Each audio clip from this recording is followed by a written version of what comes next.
Hello friends, তোমরা সবাই কেমন আছো? আশা করি ভালো আছো। আজকে আমি একটা নতুনত্ব ভিডিও তোমাদের সাথে শেয়ার করছি। সেটা হচ্ছে শুটকি মাছ। আমরা হচ্ছে বাঙালিরা বেশিরভাগ শুটকি মাছ খেতে ভালোবাসে। সব মাছই খায়, তবু তার মধ্যে শুটকি মাছটাও খায় আর কি। হচ্ছে শুটকি মাছ আমি গোটাটা দেখাইনি, আমি কাটাটা দেখিয়েছি। তার সাথে আমি পেঁয়াজ কেটে নিয়েছি, রসুন কেটে নিয়েছি, টমেটো কেটে নিয়েছি। এ দেখো আদা বাটা আগের থেকেই রয়েছে। এখন আমি আলুটা ভেজে আলু ছোটো ছোটো করে আলুটা কেটেছি।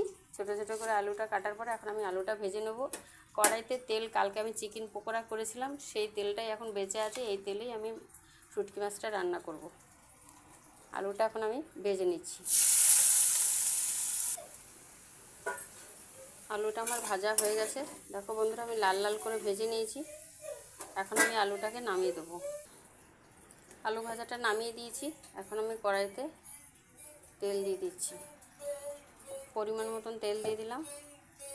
তার সাথে দিয়ে দেবো একটু জিরে।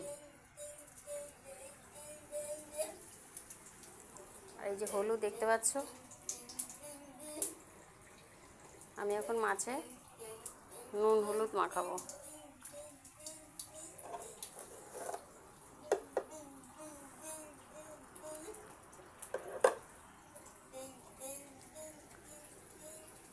জিরেটা আমার হয়ে গেছে।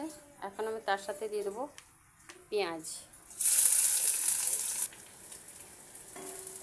পেঁয়াজটা লাল লাল করে প্রায় হয়ে গেছে। এখন যে রসুনগুলো কটা আমি কেটে রেখেছিলাম ছাড়িয়ে, এই রসুনগুলো এখন তেলের ভিতরে দিয়ে দেবো। রসুনটাও ভাজা ভাজা হবে।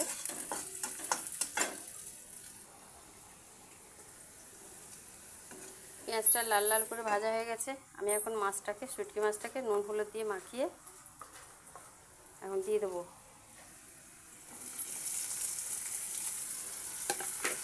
তার সাথে এই দেখো বন্ধুরা, আমি পেস্ট করে রেখেছি সমস্ত মশলা, জিরের গুঁড়ো, হলুদের গুঁড়ো, লঙ্কার গুঁড়ো এবং কাঁচা লঙ্কা সব দিয়ে আমি পেস্ট করে নিয়েছি।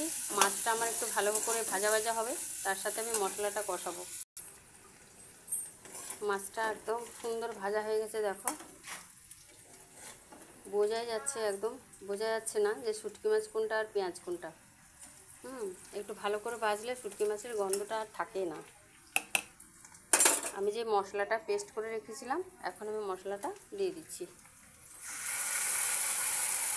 মশলাটা দিয়ে ভালো করে কষিয়ে নেব। আর একটা নতুনত্ব জিনিস বন্ধুরা আমি দেখাবো আপনাদেরকে, সেটা হচ্ছে খারকোল পাতা। এই যে খারকোল পাতা সেদ্ধ করে নিয়েছি, মানে এটাকে বাটবো, বেটে গরম ভাতে খাবো। তো অন্যদিন আমি এই খারকোল পাতার রেসিপি আপনাদের সাথে শেয়ার করব। আমার এই শুটকি মাছ রান্নাটা হয়ে গেছে ফ্রেন্ডস।